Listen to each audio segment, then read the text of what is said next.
தமிழ்நாட்டோட முதல் படை வீரனா, தமிழ்நாட்டோட முதல் பாதுகாவலனா அவங்க கூடவே நிக்கணும்ன்றதுதான் என்னுடைய குறிக்கோள். இன்னைக்கு இந்த விஜய், உங்க விஜய்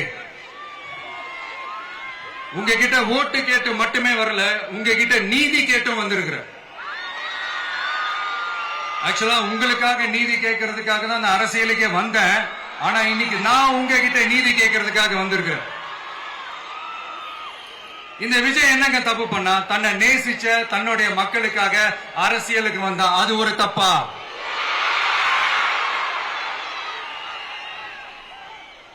எல்லாத்தையும் ஒதுக்கி தள்ளிட்டு மக்களுக்காக மட்டுமே வந்த அது ஒரு தப்பா? இந்த மத்த கட்சிகளுக்கெல்லாம் மாநாடு நடத்துறதுக்கோ பொதுக்கூட்டம் நடத்துறதுக்கோ இல்ல ஹால் பங்கன்ஸ் நடத்துறதுக்கோ பர்மிஷன் கொடுப்பாங்க, இடம் கொடுப்பாங்க. ஆனா நமக்கு மட்டும் இடம் கொடுக்க மாட்டாங்க, கொடுக்கவும் விட மாட்டாங்க. இது என்னங்க நியாயம்?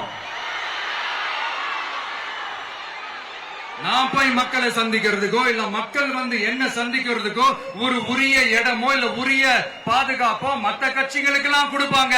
ஆனா எனக்கு கொடுக்க மாட்டாங்க, கொடுக்கவும் விட மாட்டாங்க. இது என்னங்க நியாயம்?